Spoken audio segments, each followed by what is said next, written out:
മികച്ച നടി അത് വീണ ജോർജ് ആണ്. ഇന്നലെ സ്പീക്കർ സംവിധാനം ചെയ്ത് വീണ ജോർജ് തകർത്ത് അഭിനയിച്ച സിനിമ എല്ലാവരും കണ്ടിട്ടുണ്ടാവും അല്ലേ?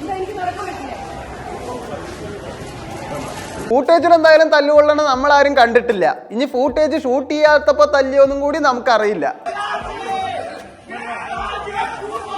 സാധാരണ ഇന്ത്യയിൽ ഏതെങ്കിലും ഒരു സ്ത്രീന്റെ ദേഹത്ത് കൈ വെച്ചാൽ തന്നെ പീഡന കേസാവണ കാലത്ത് ഇത്രയും വലിയ പൊസിഷനിൽ ഇരിക്കണ ഒരു മന്ത്രിയുടെ ദേഹത്ത് കൈ വെച്ചിട്ട് എന്തും കൊണ്ട് കേസ് എടുക്കണില്ല, എന്തും കൊണ്ട് കേസ് കൊടുക്കുന്നില്ല, എന്തും കൊണ്ട്?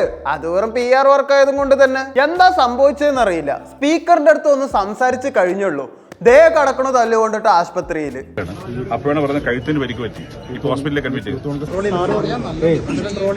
എല്ലാവരും ചോറ് തന്നെ കഴിക്കുന്നത് കൊണ്ട് എല്ലാവർക്കും കാര്യം എന്തായാലും പിടികിട്ടി.